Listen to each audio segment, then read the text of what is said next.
are still joining, you still have like a few minutes before we will dive in with our panelists.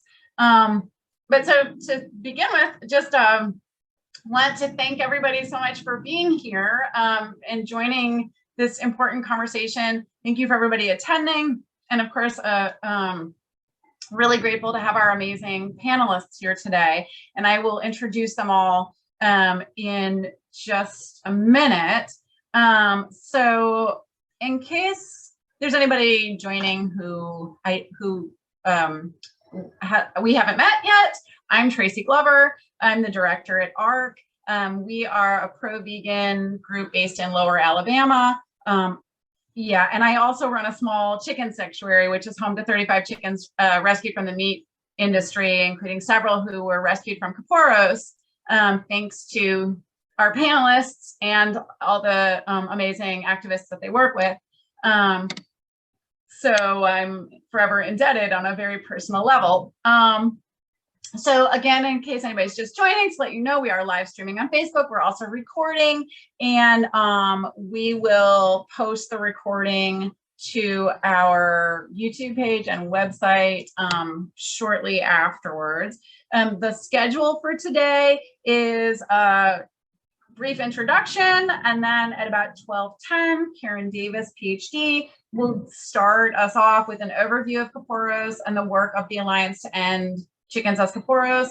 12:30 to 12:40, Rina Deych is going to be speaking about Jewish law, and it looks like we have lost Rina right now, and we are having some technical difficulties with Rina. We're not sure that we can get her video, but hopefully she'll at least be able to join back, at least with audio. And then 12:40 to 12:55, Nora Constance Marino, Esquire, is going to be speaking about the legal efforts, strategies, and obstacles to getting Kaporos stopped. And then from 12:55 to 1:15, we'll have time for question and answer. So if you have any questions, you are welcome to post your question in the Q&A box at the bottom of your screen. That is easy.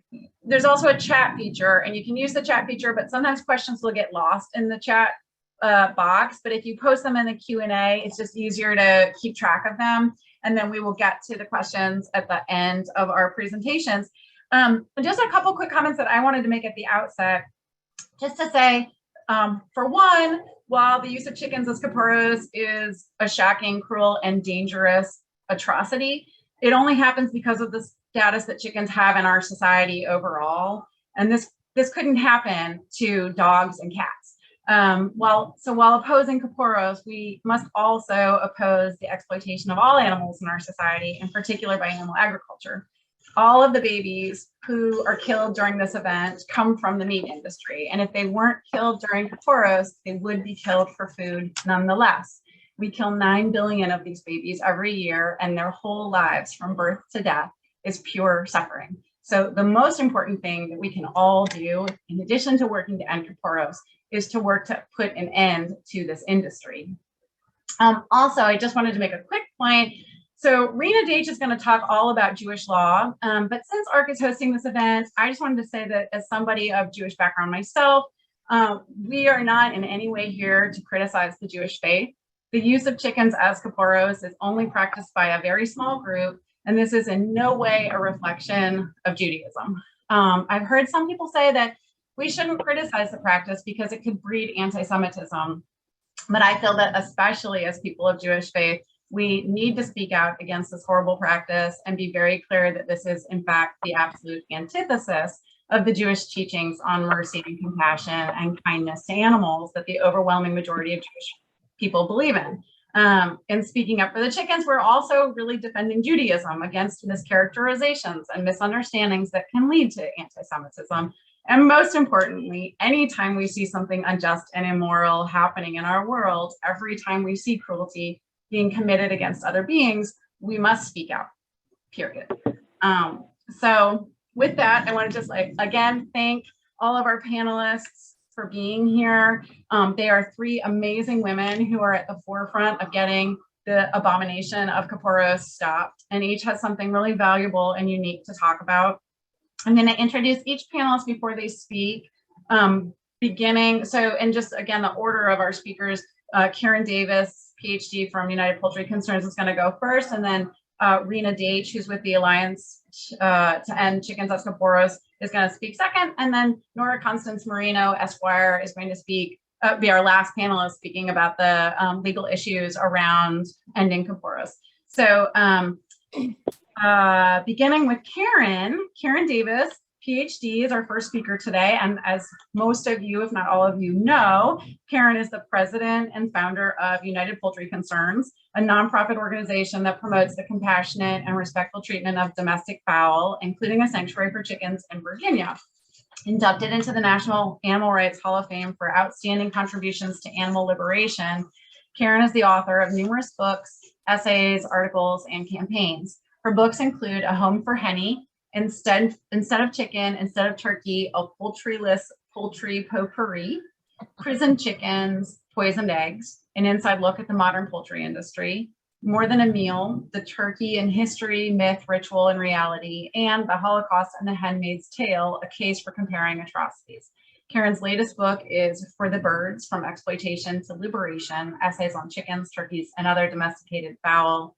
And Karen hosts a bi-weekly podcast series titled Thinking Like a Chicken, News and Views. So with that, I'm going to mute myself and turn it over to Karen. Thank you so much, Karen, for being here. Thank you very much, Tracy. I'm delighted, and this is a privilege, an honor, and a great opportunity to speak about the chickens, how they suffer, and how we, as you mentioned, we're not objecting to Kaporos per se, we're only objecting to the use of chickens and other sentient individuals being used in the ritual. So with that said, I'll explain a little bit about how I came to learn about Kaporos and what we, as the Alliance to End Chickens as Kaporos, which we founded in 2010, find particularly egregious as far as the cruelty and inhumanity of the ritual is concerned. So it was in 1994. Okay, I founded United Poultry Concerns in 1990. So this is going on our 33rd year. So in 1994, a woman called me from Brooklyn, and she was crying, very upset on the phone. And she said, you know, there are truckloads of chickens outside my apartment building here, and they've been sitting out there for a couple of days. They're packed in chicken crates and cages, and nobody's paying any attention to them. They have no food, no water. They're totally crammed in the crates, and they are crying, she said. So she said, can you please do something about this?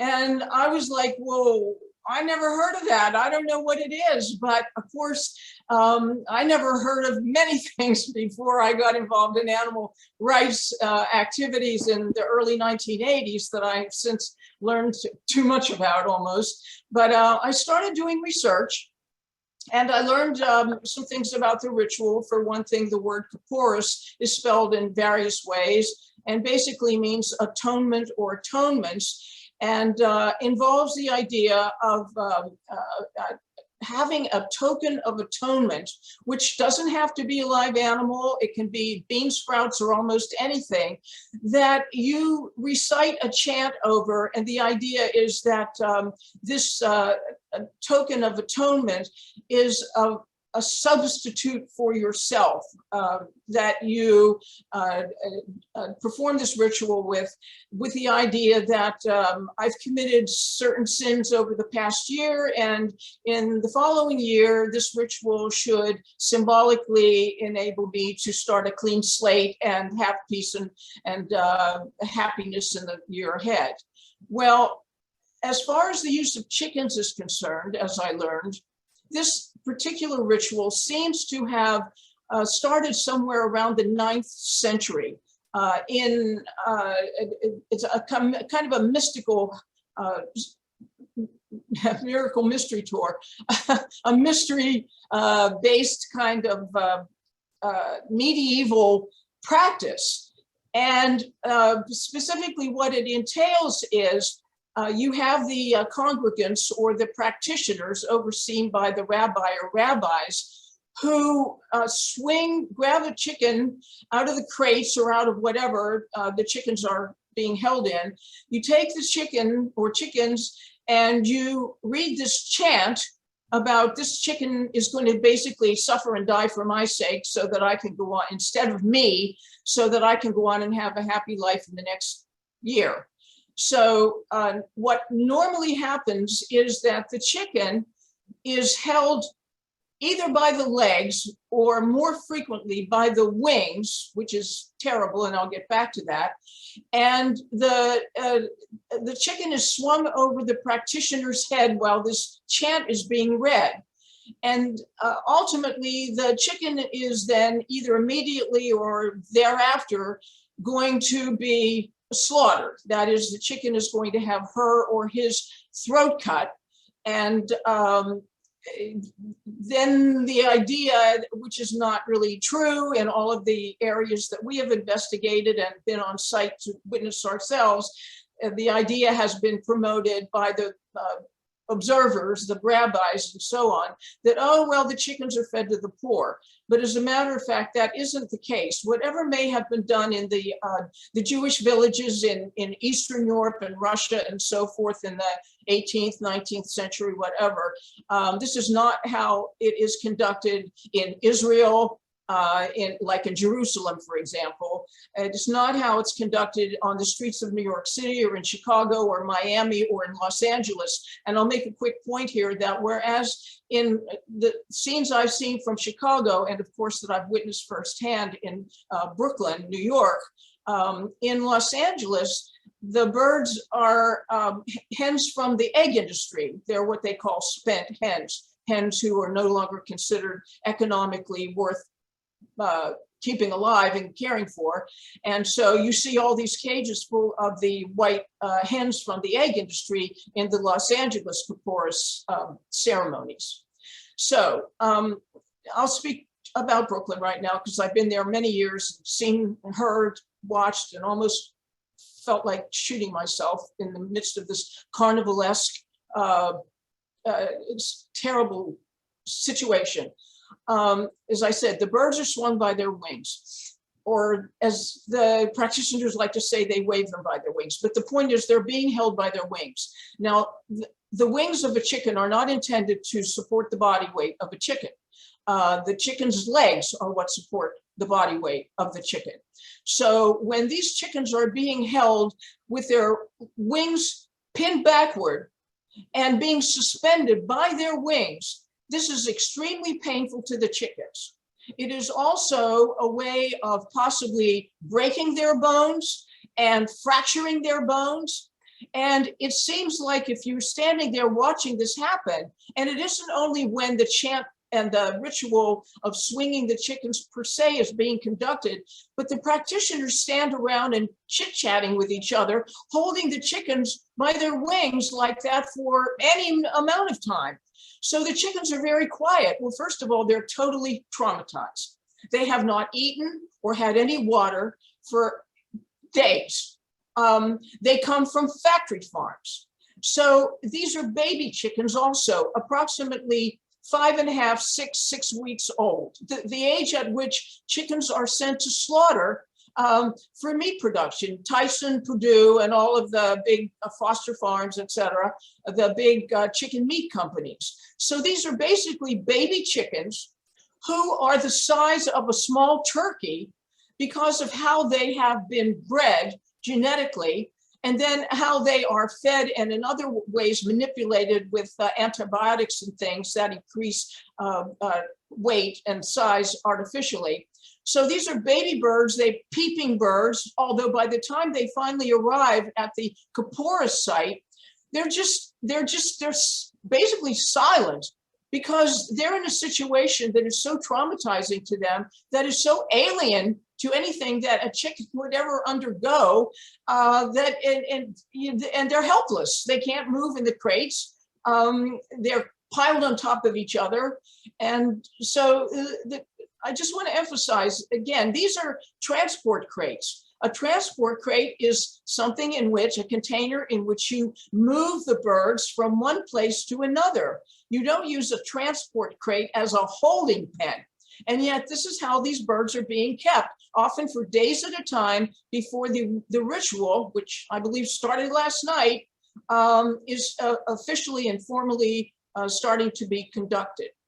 As we all know, in the rescue aspect of Kaporos, activists, people who are charged with the rescuing of the chickens, often find them in cardboard boxes and broken down boxes and things even before the ritual officially starts. After the ritual, our alliance activists go around and find chickens who have been abandoned in the crates, because once Yom Kippur officially starts, they just leave them behind. And one of the most horrible things to look at is the video of behind the tents or under the tents, where there are all these chickens crying and writhing with bloodied necks, with cut necks. And the practitioners, the rabbis, the slaughterers, everybody who's back there, they're just walking around them. They're just walking all around them. And another part of it is that, as I mentioned earlier, it's not only they don't really go to the poor in almost all circumstances. There's no refrigeration out there.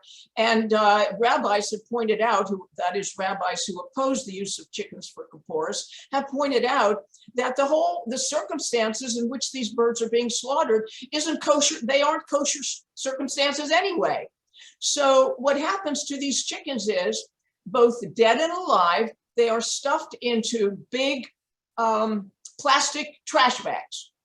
And we have all this on video. And in fact, local newspapers in Brooklyn have also put this in their newspapers and in their own reports. So it's not something that's a matter of opinion. It's a fact that the majority of these birds, if not all of them, are simply thrown into trash bags, dead and alive, and trucked off to the landfills at taxpayers' expense. The city pays for these birds to go off and be sent to the landfill.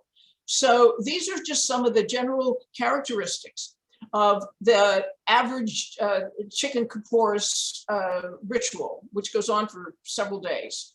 So getting back quickly to the founding of the Alliance, I learned about the chicken Kaporos from this woman who called me in desperation and despair. And I did all this research. And over the years, until 2010, when we officially founded the Alliance to End Chickens as Kaporos, I wrote and published many letters to the editor of the Los Angeles City Times. And the first one I ever wrote was in Kingston, New York, I remember, in 1995. And many letters to the editor, and talked to many different reporters. One of the most important reporter was Barbara Bradley Haggerty, who was then with National Public Radio. And she had called me and asked me if I could put her in touch with some activists in Brooklyn that she wanted to do a story for NPR. And I put her in touch with David Rosenfeld and a man named Sam Schloss, who were going around individually in Brooklyn and trying to educate people about why the ritual is cruel, and that they could swing coins instead of chickens, and just kind of doing this on their own. And perhaps what was most important in the NPR report that Barbara Bradley Haggerty published was her conversation with Rabbi Shea Hecht, H-E-C-H-T. And he is pretty much credited with having made Kaporos in New York go from just sort of small Kaporos, chicken Kaporos exercises in little street corners and neighborhoods, et cetera, into this great big humongous event, particularly in Crown Heights on Eastern Parkway. So she interviewed him, and he told her that, and she said to him, well, you know, you can use money And there are other rabbis who have pointed this out, that money can be used or some other token of atonement. You don't need to use chickens. And he said to her, well, you know, we know that you can use coins. He said, but what I like is to watch the chicken be slaughtered by the slaughterer, he said, and to say to myself, hey, that could have been me. And he said it in a kind of like jocular way. So there are two aspects that I have to emphasize here that are particularly relevant to this chicken Kaporos observance or ritual. One is the rabbis, the synagogues make a whole lot of money out of it because people pay a lot of money to have a chicken swung for themselves, or also for as many children as they may want to have a chicken swung for. I don't know, it's something like anywhere from, and I can be corrected, but $12 to $25 maybe, depending on where it's taking place and other factors. Both hens and roosters are used. I should explain that too. So the point, again, the other point is that this enjoyment of having somebody else suffer and die for you, and to take on the punishment that God, so-called, would have meted to you as the sinner, is instead displaced to the chicken. And the very fact that the chicken has the role in the ritual as what has rightly been called a punished object, that is the symbolism of the chicken, that it makes sense, horrible, sad sense, that the chickens would be actually and practically treated as badly as they're treated. Again, being trucked in from a factory farm or other farms, several farms, sitting out there on the streets of a city, usually Brooklyn or Lakewood, New Jersey, and other places, Los Angeles, sitting out there, no food, no water, they can't move, and they're not getting any attention at all. And there they are out there. And what do they have ahead of them? This terrible experience. And then often being put in a plastic bag altogether, whether they're still alive or not. And it's the attitude of the practitioners and the rabbis especially, because if it wasn't for the rabbis, this wouldn't happen. It's the rabbis who determine whether they're going to use chickens or coins. And I do want to point out that over the years, the Alliance to End Chickens as Kaporos has learned, as we've all learned, that there are many even Orthodox rabbi. Like the last time I spoke to the head of the the Orthodox Union in New York City, and to a rabbi, the head rabbi with the New York Board of Jewish Rabbi.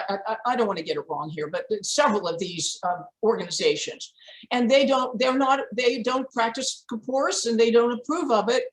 But there's that delicate situation about actually taking a stand against it. But the head of the Orthodox Union told me on the phone, he said, you can quote me, he said, it's cruel and insensitive.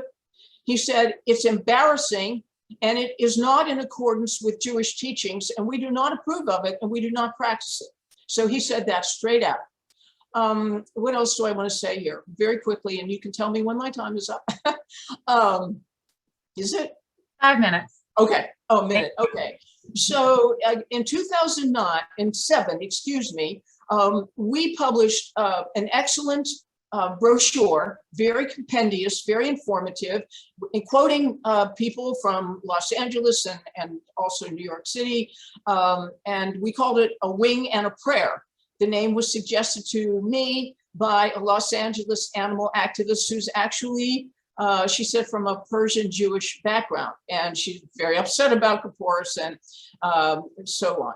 So then in 2009 was the NPR article that was so important. We also got a powerful, what do you call it? A photojournalism article by the Washington Post. Carol Guzzi, an award-winning journalist with the Washington Post at the time, did a terrific visual journalistic piece on it. Anyway, we got to the place where around 2009 or so, I was speaking to some people about this and what do we do about it? And, you know, Richard Schwartz of the Jewish Vegetarian Society at the time. He was the founder, and he's still very active. He has letters in Jerusalem Post almost every day to this very day. He's in his mid-80s or something. But he was one of the first people I knew who wrote against the use of chickens in Kaporos, as Kaporos, that is, as a sacrifice. And so a group of us got together and in Manhattan at the time, at what was then the Mercy for Animals New York office, and we formed what ultimately became the Alliance to End Chickens as Kaporos. And again, our mission statement states very clearly that we oppose the use of chickens in Kaporos. We are not against Kaporos per se, but I should point out it is not required by Jewish law. It's a custom. It is not a law. It is not a requirement. And most Jewish people I talk to, especially back in the 1990s, because we have many Jewish members of United Poultry Concerns, many, all over the country and in Canada and elsewhere. Most of them had never even heard of Kaporos. Or they said, well, I thought that was like an old-fashioned, is that still going on? And when I just have to say this quickly, when I talked to Erica Silver, can you see this? Is it being shown? Can you see it? Erica Silverman, about this wonderful book that she wrote, which I won't go into right now, this wonderful, When the Chickens Went on Strike. And these are chickens in like a Russian shtetl, a Russian village, an old-fashioned village, which I think they still exist, but old-fashioned, maybe the 19th century. And the book is called When the Chickens Go on Strike. And the whole story is told from this point of view of the chickens and the little boy who begins to listen to the chickens. And the chickens are saying, you don't need to do this to us. We're going to go on strike. We don't want to be used for your Kaporos anymore.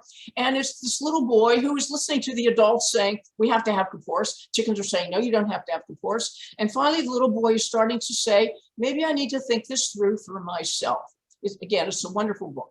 So anyway, we started working together. Rina, who's going to speak on her own behalf, is here, and she was one of the original founders of the Alliance, along with Richard Schwartz, myself, of course, and several other people who came, and Sam Schloss and David Rosenfeld, and sure, I'm closing up now. And it was a wonderful meeting. And then we spent the rest of that summer hashing out on the phone, conference calls, and emails, a million emails going back and forth, what we were going to call ourselves and all these different names we went over and what was our mission statement and what was our goal, blah, blah, blah.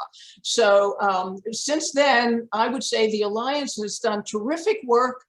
Very active. They're out there on the streets as of last night and starting way before that. This is really a year-round effort that we make to have all the sanctuaries lined up to take the rescued chickens. Last year, we rescued 708 chickens, and 708 chickens were transported to sanctuaries all over this country. I don't know whether did they go to you last year as well in 2021? No, my 2019, all of my Kaporos kids are from 2019. And okay. I might, if we have time at the end, I might just flash a couple photos of them up at the end just to see them in sanctuary where they belong. Well, I'll just say this quickly. We haven't had any chickens recently in our sanctuary here in Virginia because we have many chickens from various sources around here. However, we have had, what was it, 60 chickens we took on in one year, 1990, 2005, and again in 2006, who had been left in a flooded garage, just left in crates in a garage that was flooded. And then they were also rescued, another group of chickens was rescued from another situation like that, where they were in another kind of place where they were just left behind, just abandoned. So, you know, we've gotten to know these chickens very well in our sanctuary. And once they're rescued, they are the dearest, sweetest birds that you ever knew. You know that yourself. Okay, so I'll stop now. Thank you. Thank you so much, Karen. I appreciate it so much. And the time goes so fast.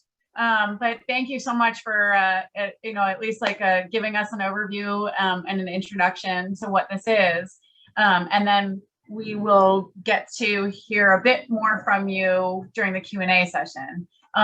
So I'm so happy to see that Rina has video.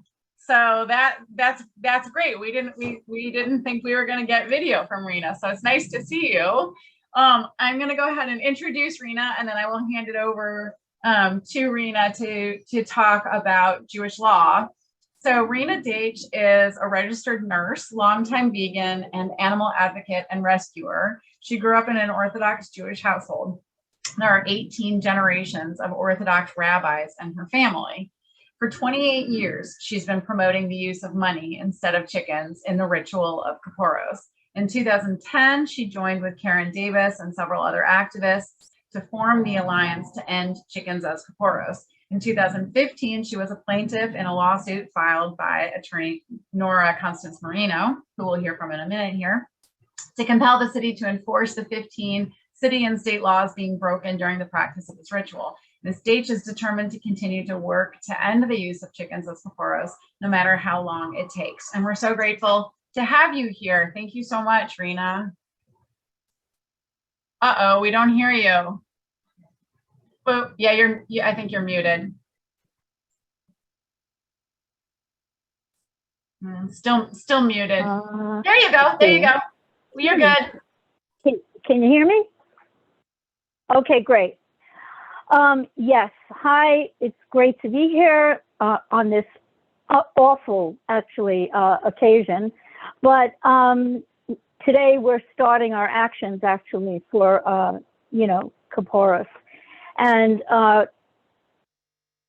I'd just like to say, I'd like to reiterate, I know Karen said it, but many Jews, if not most, do not know that this is going on. And when they find out about it, they're absolutely horrified. None of the 18 Orthodox rabbis throughout history in my family ever used chickens in this ritual. Some used money and some didn't do it at all. And the reason for that is that it's not mandated. It's not mentioned in the Torah or the Talmud. And it's actually in a work called Shulchan Aruch, which was written by Rabbi Joseph Cairo of Spain in the 1500s. He called it a foolish custom and said that you could use money instead of chickens. He said it was actually a ritual to be avoided. He didn't consider it a Jewish ritual at all. Unfortunately, several years later, another rabbi from Eastern Europe, Rabbi Isserles, came and he removed that negative commentary that called it a foolish custom, and he actually promoted the use of chickens. And unfortunately, the few sects of Hasidim who do Kaporos follow the later version of Shulchan Aruch. Many great rabbis and sages have been opposed to this ritual. They've considered it mimicking paganism, and they said it has nothing to do with Judaism. And the whole concept doesn't make sense, because if you could get rid of your sins before Yom Kippur, what would be the point of Yom Kippur, which is in the Torah, not only is in the Torah, but is the holiest day of the Jewish year?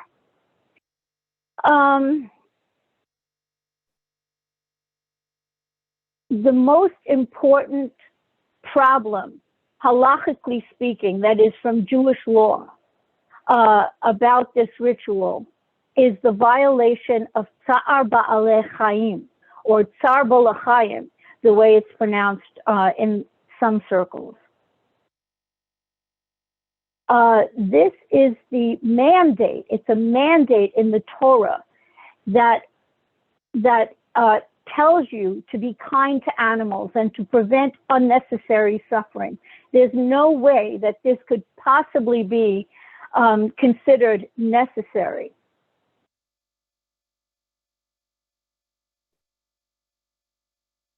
You know, if you just look at what goes on, these chickens are crammed into crates, 12 to 18 per crate. And they're stacked up to from 10 to 12 high. They don't get any food or water. They are totally afraid. They're frightened because they're babies and they're in this horrible situation with people screaming. Like Karen said, it's like a carnivalistic atmosphere. It's unbelievably cruel.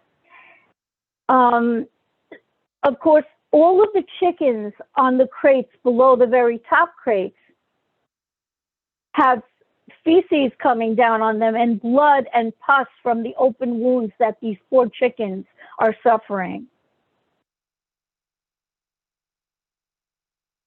The crates are thrown and they're dragged along these jagged streets, and many times their talons are ripped off, or sometimes whole legs. We have found whole legs of chickens separated from the chickens inside the crates. When they are shechted, that means when they are ritually slaughtered, their throats are cut and they're thrown into inverted cones to bleed out. And they're in terrible pain and fear, and they're trying to right themselves and fly away. It's the most horrific scene I've ever witnessed personally. This is not kind treatment to animals. Then there is Bal Tashchit, and that is the Torah mandate not to waste. Now, practitioners will tell you, and they truly believe this, many of them, that the chickens' bodies are donated to the needy. In my almost 3 decades of monitoring this issue, I can tell you many, if not most, are thrown directly into the garbage.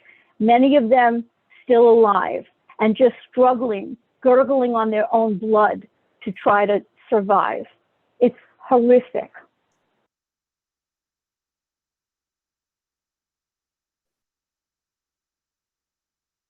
There's also a mandate in the Torah to care for one's personal health. And these chickens are covered with feces and blood. And I said, with pus, because they have open wounds. And there is no way that these chickens' bodies would ever be approved, by any government, any government agency for human consumption. These are sick chickens, they're injured, and many of them are half dead or dead already. We find many in the crates dead and dying with the live chickens. And some of them are just, they're, even when we try to give them some watermelon and water, they're in such shock, they can't even drink.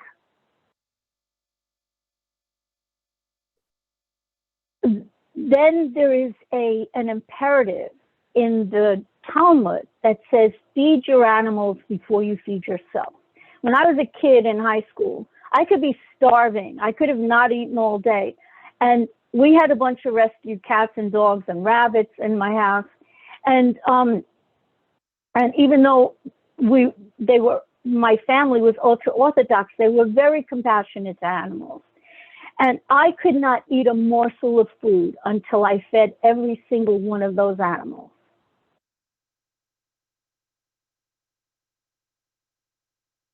Aside from the obvious, cruelty, these chickens, because they're so injured and damaged, and many of them half dead, they could never be considered kosher. So that negates the whole,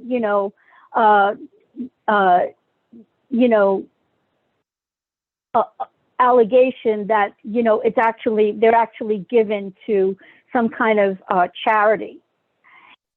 Once the chickens are injured so badly, they are considered treif, which means unkosher. Now, all of this is really horrific. Many of them die in the crates. One year we found, I think, 500 at one location who were dead. And I think the article is still up on the Daily News. It was unbelievable. It was exceptionally hot that year, and they had no water. They died of heat prostration and dehydration. So this is very cruel, and it doesn't need to be done, and it can be done humanely using a sack of money, which is actually donated to the needy. When we do outreach in the Hasidic community, now this is very hard because when we see these horrific things going on, it's very hard to compose ourselves. But we really try now to act as, show the community by example, how you're supposed to treat chickens. So when the children see us giving them food and water, you know, watermelon, because after a while of being in shock and not knowing what to do, many of them will catch on and they will be able to eat the watermelon and drink the water. This has had, I think, a profound effect on the children. And I really believe, I mean, this is obviously, it's been going on for hundreds of years. It's not going away overnight, but we are doing the best we can possibly do to educate the community. And we actually have Jewish Veg, the organization, helping us. They do outreach while the activists are doing the chicken care. And it's a really good, you know, really good combination. And we used to, when we were doing protests, we used to get very angry responses from the community. Now we get more curiosity from the children, and they look and they see, wow, these are living creatures who need to be treated with respect and compassion. And they are beginning, I think, to get it. It's going to take time, but we have to keep at it. And my feeling is our job is to plant seeds of compassion and just keep watering them every year and just hope they sprout. Thank you. Beautiful, Rina. Thank you so much for everything you do, and you know, for sharing some of your personal experience. There's like a part of me, I feel like, oh, I know that there are like videos and photos out there that, you know, we could show, but I think your description, you know, we can all imagine, and just hearing the description without even seeing it is like, you know, heartbreaking and gut wrenching. And if anybody wants to see, right, I'm sure on the Alliance's website, you can find videos and photos documenting what you find every year. But just so, yeah, thank you so much for you know, sharing with us all, and for all you do, and for doing what you do with such a spirit of compassion. I think that's really beautiful. And as you say, you know, to be able to lead by example and show, you know, show the children. Hopefully some of the adults are moved too, but children we know are so much more open, and, you know, they're not so defensive of their position. So that's beautiful. Thank you so much.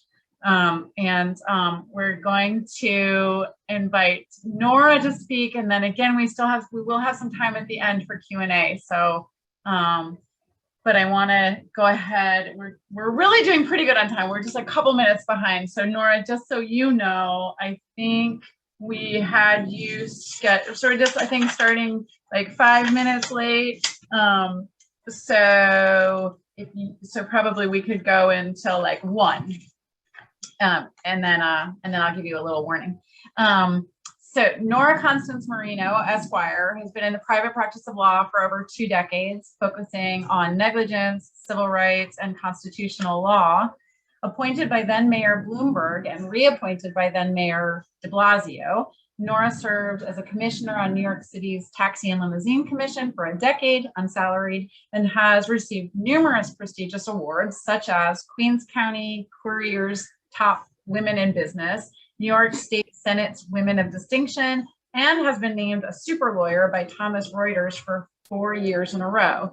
In 2015, Nora launched litigation against the city of New York and certain Kaporos practitioners in an effort to get the practice of using chickens for Kaporos banned, and or to get the city of New York to enforce the multiple laws that are violated because of the practice. Nora combed through dozens, if not hundreds, of laws to determine the laws that are violated, and her work is frequently cited and referenced to this day.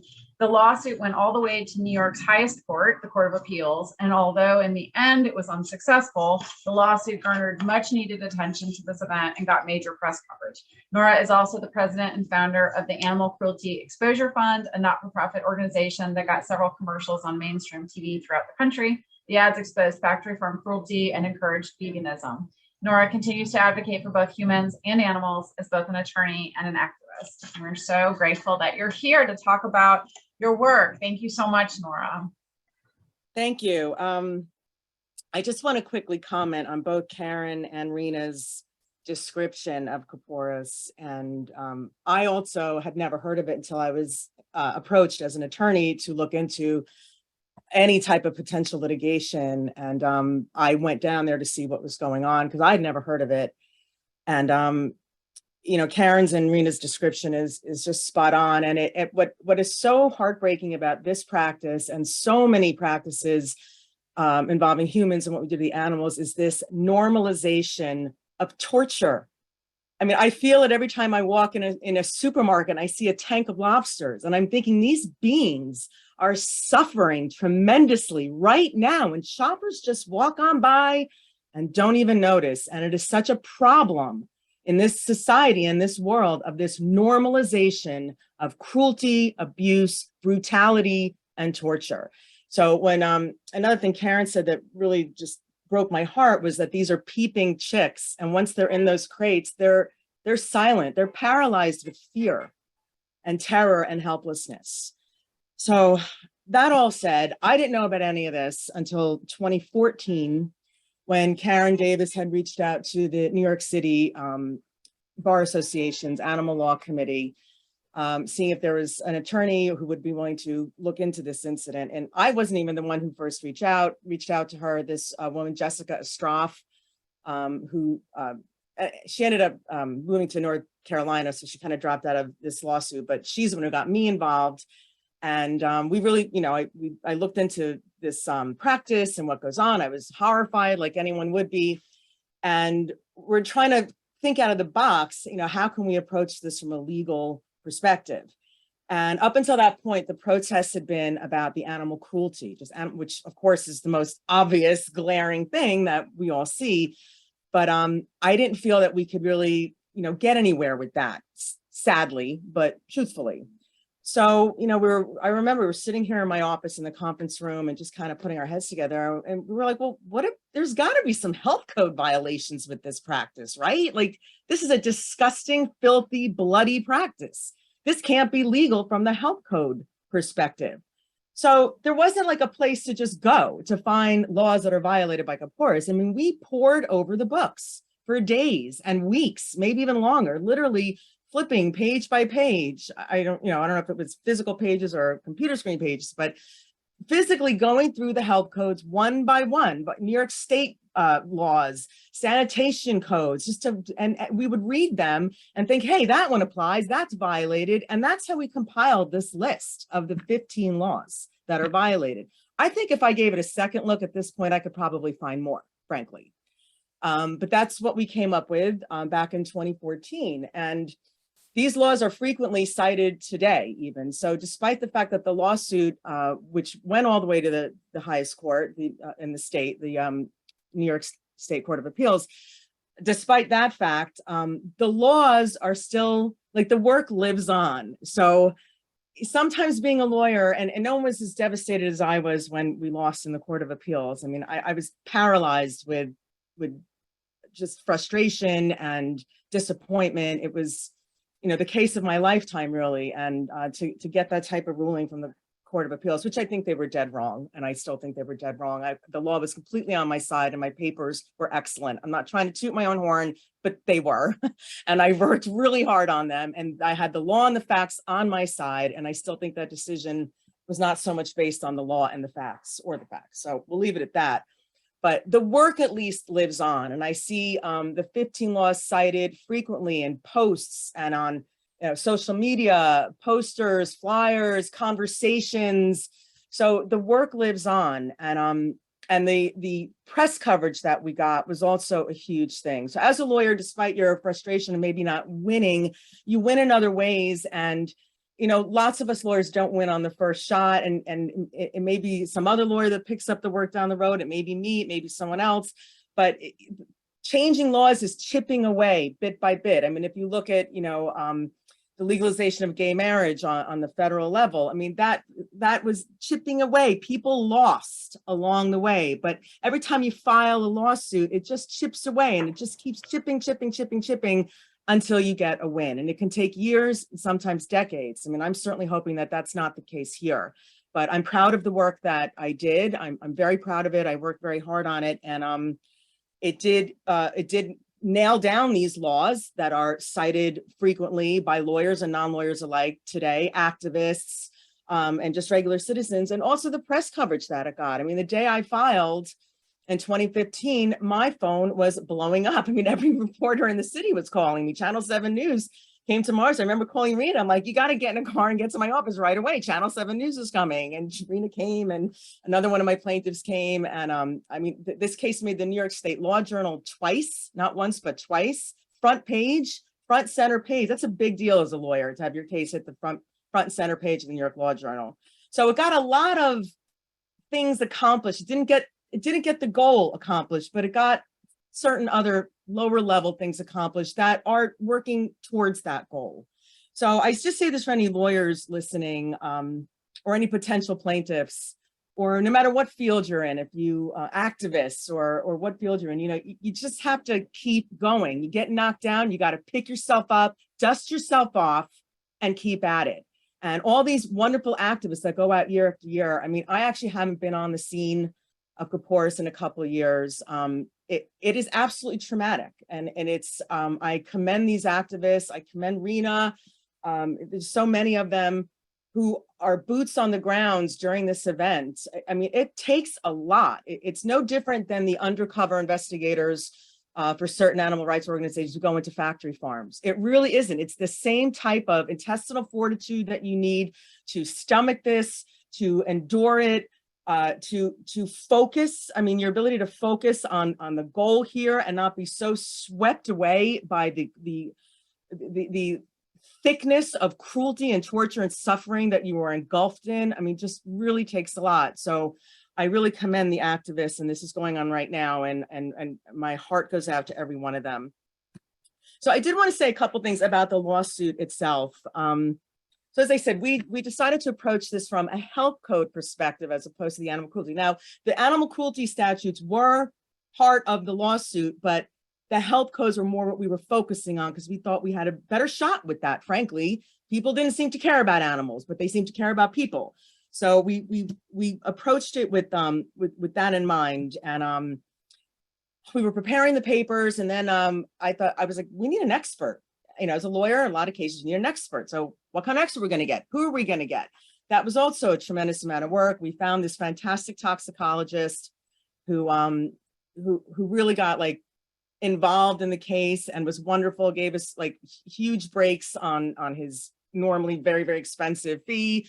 He came to the site with me. Rina, I'm not sure if you were there that day when we like combed through the scene after. We were picking up blood samples and chicken parts. Like, it was crazy. And he did this incredible report. And that also I see is still cited and referenced to till this day. So again, that work lives on despite the fact that the lawsuit itself was dismissed.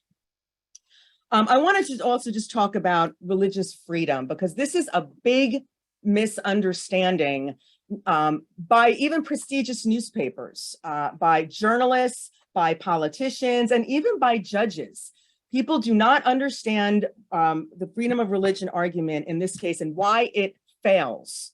That argument fails here. It is not a viable argument. And I actually pulled out my first brief, first of many, many briefs, because for those of you that don't know, we did go to 3 levels of court here. We started in New York State's lower trial court, which in New York State is called the Supreme Court. It's backwards. Every other state's highest court is called their Supreme Court. New York, for some reason, calls our lowest court Supreme Court. Then once we lost there, we appealed and went to the next level, which is the appellate division. And that's where we had a panel of only 5 judges. And it was actually 4, and the decision took so long, then there was a 5th judge added, and we presume that they were 50-50. They couldn't decide. They brought a 5th justice in, and 3 of them affirmed the lower court, meaning affirmed dismissing our case, and 2 of them dissented. Now, the next level of court is the New York State Court of Appeals, which you can't just get into it as of right. You have to either have permission or you have to have very specific conditions met before you can get into that court. Only a very tiny fraction of cases filed in the state of New York get to the Court of Appeals. It's like a huge deal.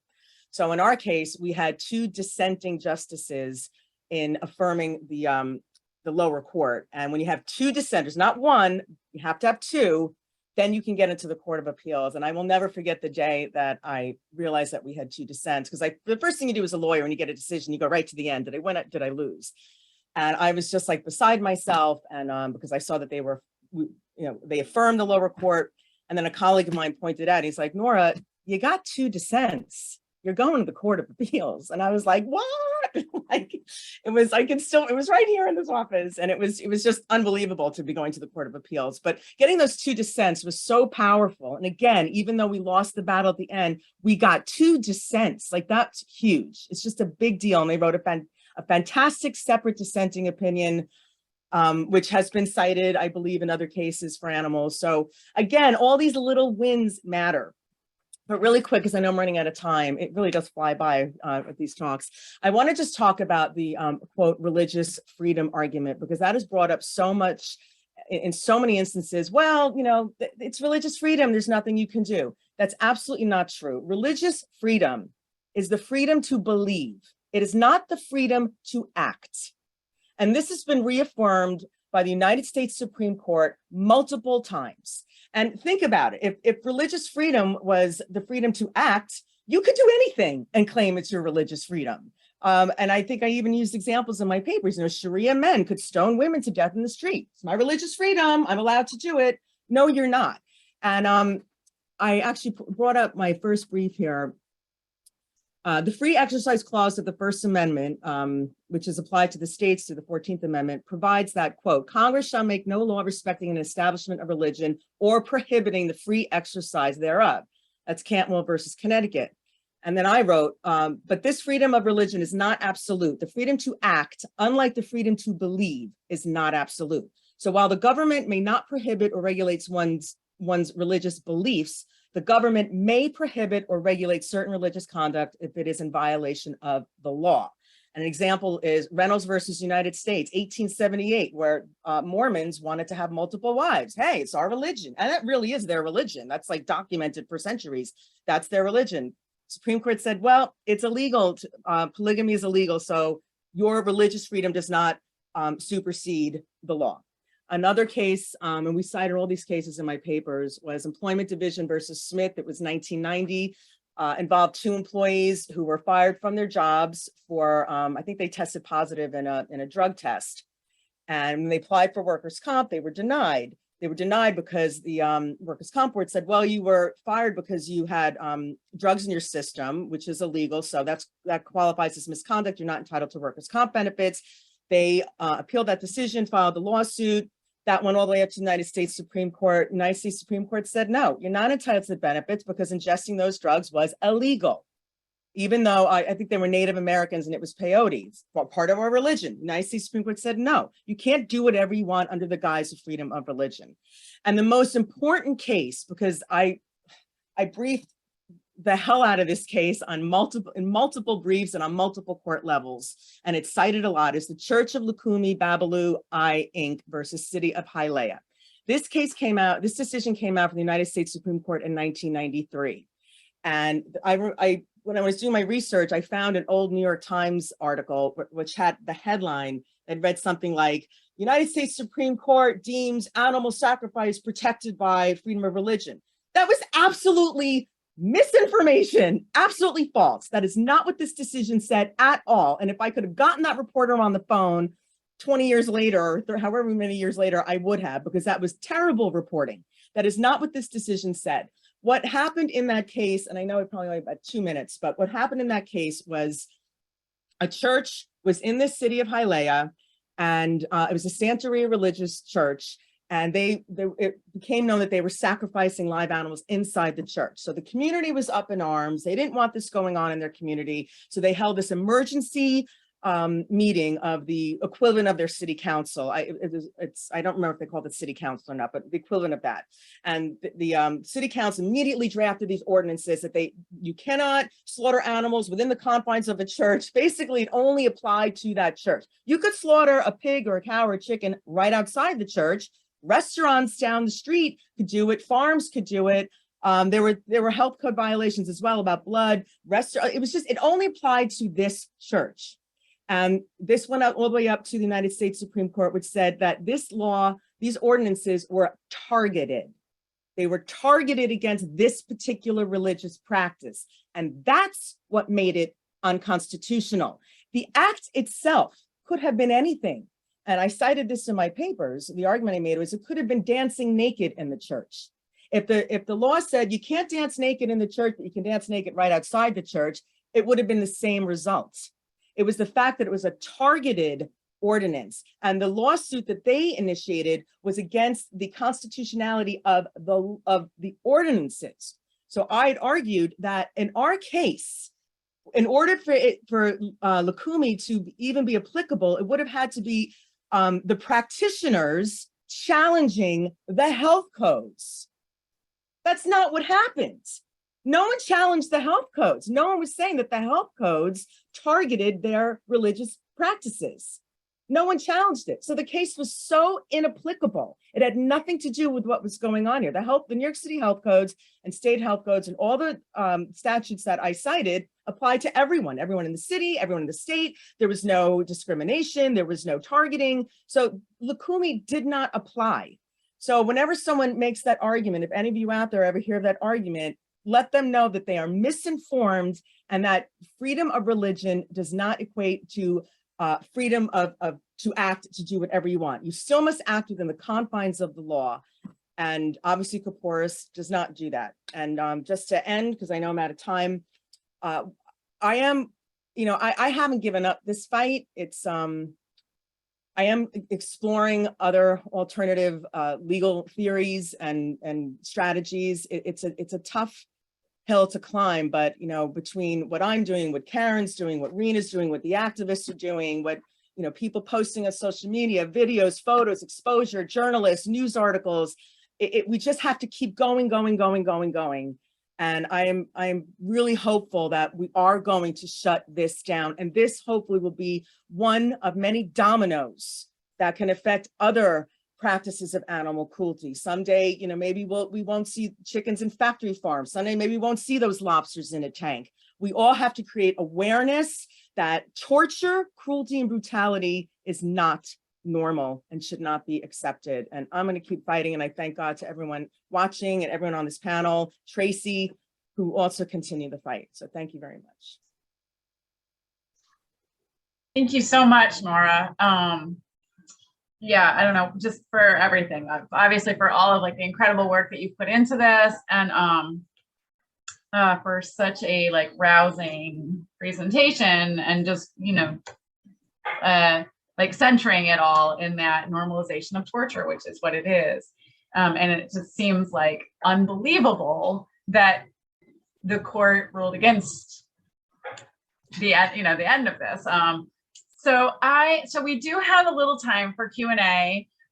We currently just have a comment. We don't have any questions. So if anybody would like to type in a question, otherwise I have 12 myself. So I'll just take up all the questions if nobody else has any. But if you're thinking of some questions, you might go ahead and type them in now. And then just Steve Ruby just had a comment, which I think really Rina made the same point. And Steve just said that people who practice this ritual are irritating God because they are saying that Yom Kippur, which God provided in the Torah for atonement, is somehow not sufficient. And Rina, I think, touched on that point. So just a comment there, not really so much of a question.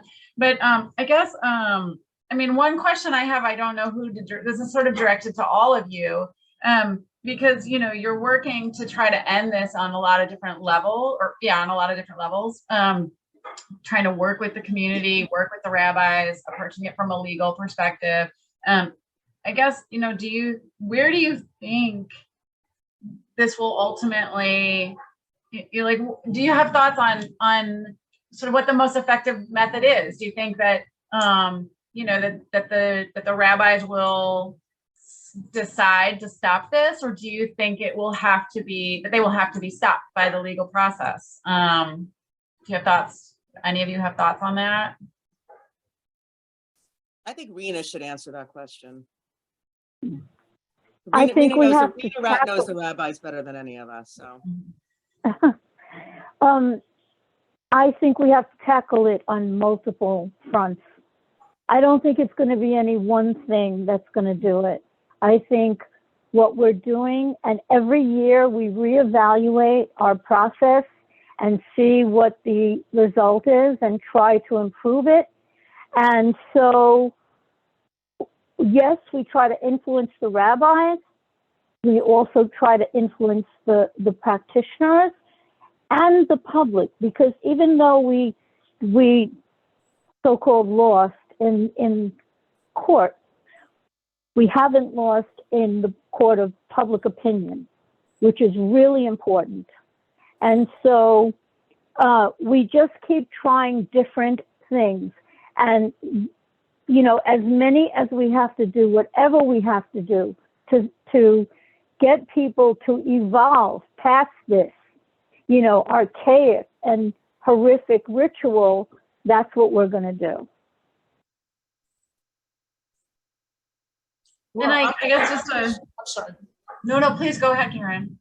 Well, I was just going to second what Rina is saying. I mean, we all know this. This is a very tough case here, a very tough situation. You've got people who are very fundamentalist, very dug into what they're doing, and they're very defensive about what they're doing, and also very assertive about what they're doing. So we have to keep looking at what we can do. I wanted to say one thing, which is along this line. When it is said that, you know, that even factory farm chickens, for example, could not be sold to the public if they were in the condition, the deplorable condition that the Kaporos chickens are in. I have to say that I'm very, very familiar. I live right down here where the chicken industry actually began on the Delmarva Peninsula, Delaware, Maryland, and Virginia. So right up the road from me is a huge Tyson chicken slaughter plant, and a Purdue chicken slaughter plant, and a Mount Ayr chicken slaughter plant, and they're all over the Eastern Shore here. And at any given time, there are over 5 billion chickens locked up in these chicken houses. So what I'm getting at is this. These chickens who go to slaughter in a Tyson chicken slaughter plant, or Purdue, or Foster Farms, or wherever, they are in every bit as bad a shape as the chickens in Kaporos. And one of our big points that we make when people say, oh, that's horrible, and we say it is horrible, but if you're eating chicken, who is on your plate suffered every bit as much, was tortured as much, went to the slaughterhouse with bacterial infections and funguses and broken limbs and pus in their abdomens and everything else. These chickens go from these chicken houses, and the turkey houses too, I should say, and they are in horrible condition. But they have ways of bleaching out wounds so you can't see them, and dipping them in various kinds of acids, and cutting off body parts and putting them into sausages and chicken nuggets and chicken strips and things.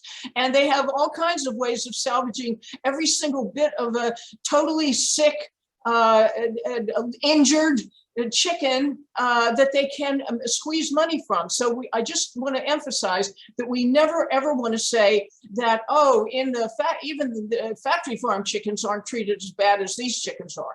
They're all treated the same. They're all treated the same. It's like live bird markets, which sell chickens to Kaporos practitioners too. A live bird market is a miniature factory farm. And many of the birds in those live bird markets are from factory farms. So we want to help people to understand this is not different from a factory farm. It's an extension of the factory farm industry. And it has to do not only with how the birds are treated, how they're raised, how they're incubated artificially, but it's the attitude toward them, that they don't matter, that you just abuse them any way you want to, as long as you can extract some money from it, and as long as you can sell this product in some kind of disguised form so that people won't understand or care, maybe. Obviously, so far they don't care very much, what they're actually putting in their mouth and what they're paying to have done to a fellow creature for nothing. Can I just expound on that a little bit? Yeah, Karen's 100% right. And also, I just want to bring in the money part of it. And going back to the question, do we think the rabbis will start? This is a huge money-making event.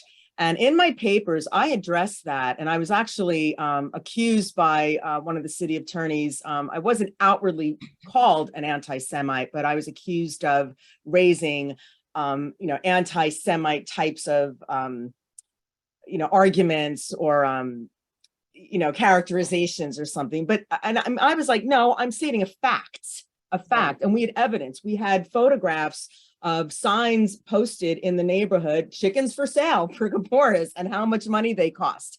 I think they were $20 or $30. And then I did research to what these chickens cost to order in mass quantities, and it was something like $3 or $4 a chicken. So there was this huge profit margin. And then I did the math based on a 50 or 60,000 estimate of chickens, which I believe now is probably somewhere between 100 and 300,000. I think 15, 60 is so 2015. I think this is much bigger. But I just did the math, and based on those numbers back in that year, 2015, it came to like, $980,000 in 3 days. I mean, that's $1 million in 3 days. So there is that money making factor that unfortunately, drives the world. And as far as giving the meat to the poor, and this was also addressed in my papers, that is an absolute fallacy. If meat was donated to the poor, you would need refrigeration trucks on site. You would need perhaps defeathering abilities on site. You would need licensed butchers on site. You would need inspectors on the state level and the federal level, poultry inspectors, ag and markets inspectors, federal inspect. You would need all this going on site, like given to the poor.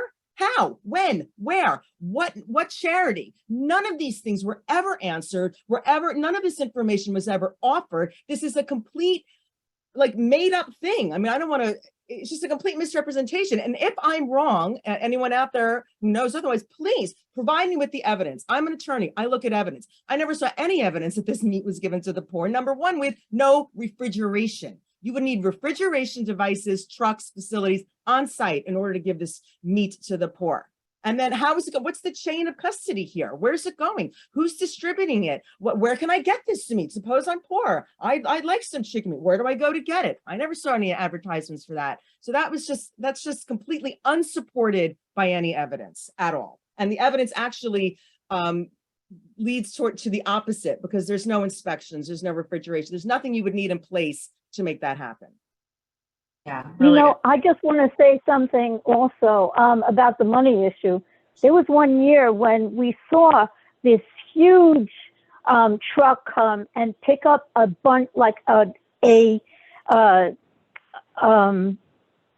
dumpster full, a huge dumpster full of chicken bodies.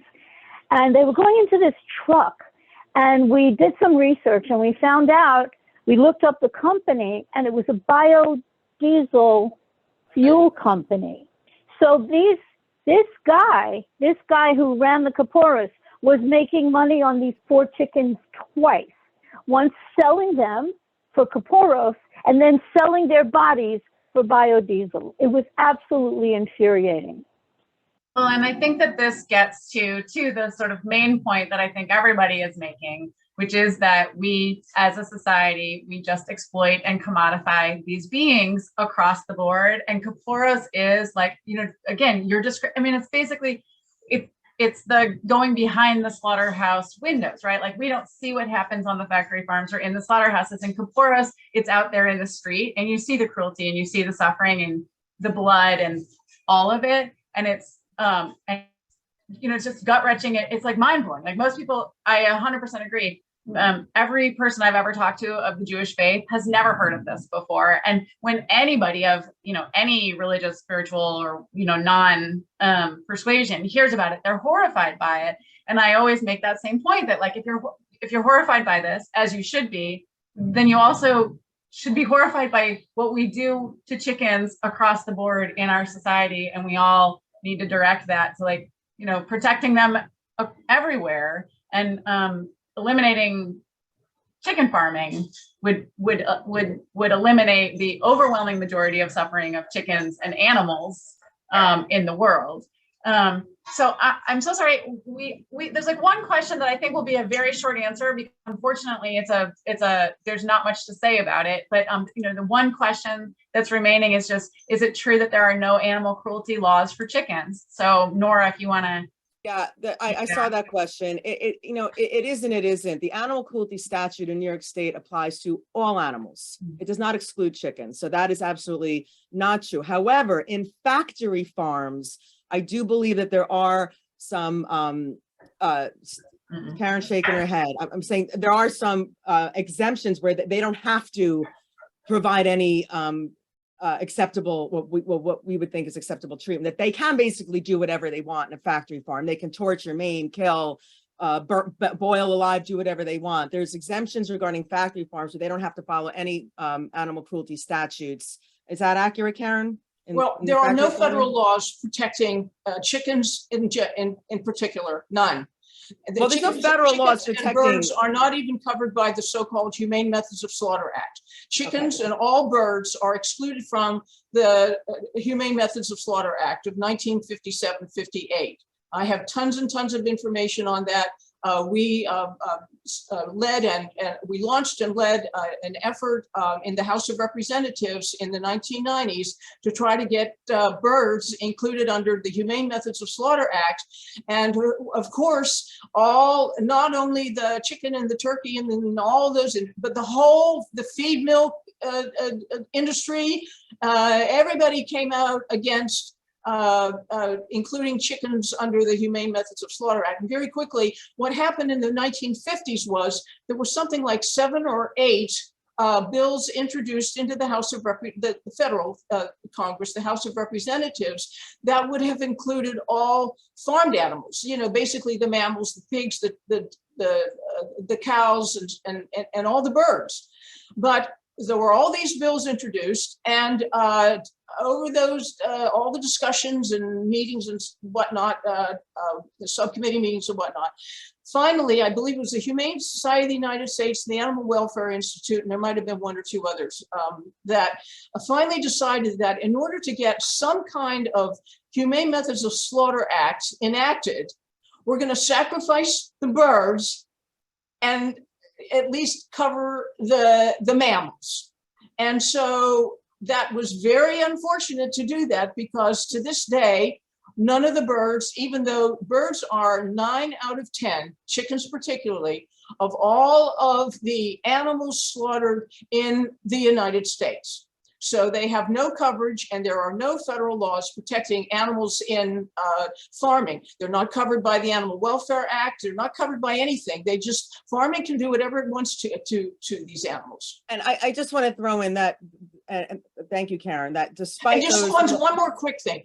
The state laws that are like state anti-cruelty laws, state animal cruelty laws, they virtually all, if not all, exclude animals used in farming and laboratories. Absolutely. And I just want to point out that regardless if those laws do apply to cows and pigs, they're never enforced. No. And they're a joke anyway. So the cows and pigs don't have it any better than the chickens. I don't care even if, there's no enforcement of anything anyway. You have an inspector come in, nothing to see here, when there's, dozens of animals suffering horribly in disgusting conditions, nothing to see here, and they walk out. So the laws are meaningless with or without the exclusions. But just to answer that one question, the New York State Animal Cruelty Statute does not exclude any animal on its face. One other thing too about, I forget what I was going to say. It was important. Well, if it comes to you, I'm gonna try to wrap us up. But if it comes to you, then please pipe back in. But we are going a little bit over, and I promised that I would be responsible for wrapping us up on time.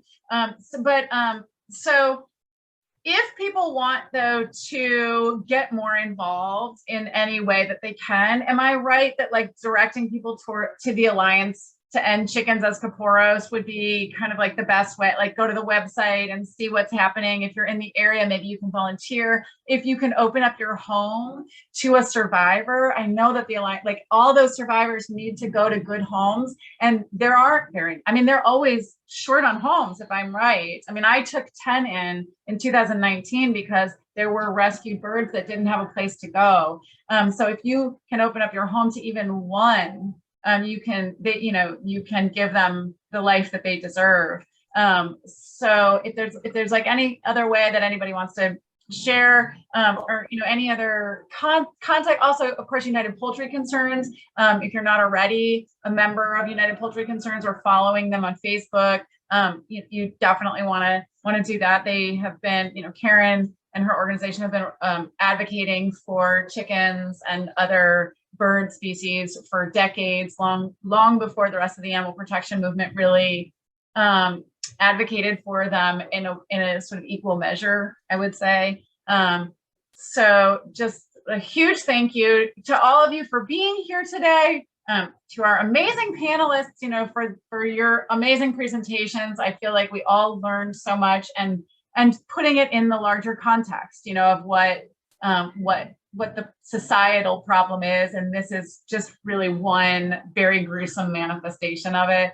And really the call is just to find compassion, which is so obvious, but it's that normalization of torture, and we somehow just shut off this natural compassion that we have. And these animals are no different from like the dogs or the cats. I saw Rina had a cat too. I have a cat. Like I live with chickens. They're no different than my dogs and my cats. They deserve the same level of compassion and protection. And just such a huge thank you to all of you who are fighting for them, fighting for justice and compassion for these beings in so many ways.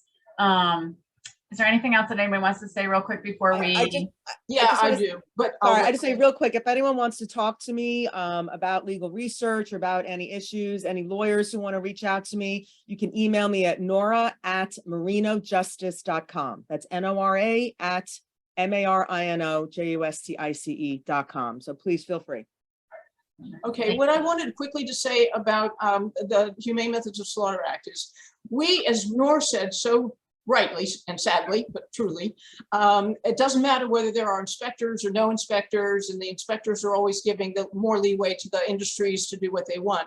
But the reason that we spend so much time and effort on trying to get birds covered by the Humane Methods of Slaughter Act was simply to have birds acknowledged as sentient beings, because the idea of the so-called Humane Slaughter Act implies that there are animals who can suffer, because otherwise we wouldn't be talking about humane anything. So just to simply give those birds the status of sentience, which is implied in a so-called humane law, that was really my driving incentive in working on these three bills in the mid-1990s. We didn't have any expectation they would be treated any better than the way the pigs and cows and goats and so on are, because they're all treated completely horribly. And I just want to say something, that for anybody who wants to help us and get involved, to please go to endchickensaskaporos, or one word.com.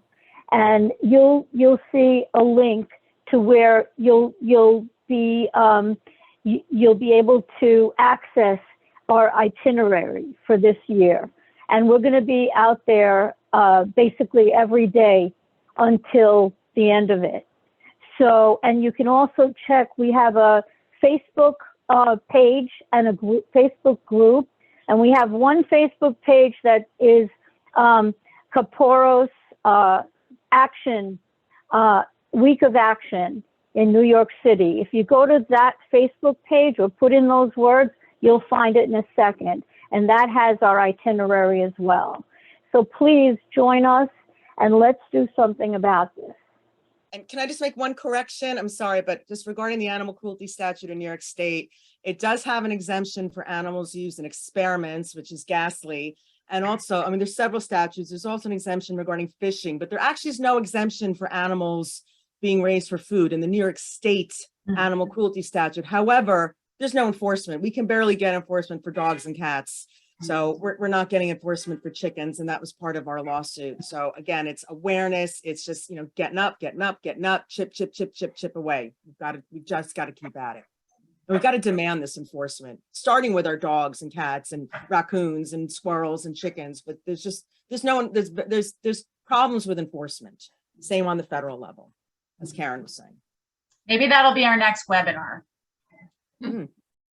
Okay. Okay. Well, thank you again. I really, the time does go so fast, and I would love to talk to you all so much more, but really, I know Rina's got to get out on the streets, and everybody's got to get back to doing the work that we, you know, everybody is doing all day to address animal cruelty on so many levels. So thank you so much for being here. Again, this was live streamed on our Facebook page, and I think as soon as we end it, you can watch it from the beginning. We'll also put a recording up on our website and YouTube, and you can share that. And please reach We'll out. have it on our website too. Wonderful. And then, yeah, if anybody wants any of the emails or links or websites or anything, I'll include that in the Facebook event page. Actually, I don't know, Nora, can I include the email that you shared on the event page, or should I? It's okay. Okay. And I'll include the link to the and Chickens at Kaporos website and the UPC website too. And then if anybody needs any other contact information or whatever, I think everybody who you can either email the ARC through the ARC page or through the Zoom link. You'll have my email through that. And thank you all for caring. Yeah, thank you all for caring and for being part of trying to create a better world for all beings. Yeah, Thank it's like, you, Thank you, Tracy. Tracy. But it take all of Thank us. you, Tracy. Thank We're you. so Thank grateful you so to you much. for making Yes. this opportunity. Thank you. Thank you so much. I may you rescue them all. Okay. Yeah. Thank you. I thank you so much. Thank you.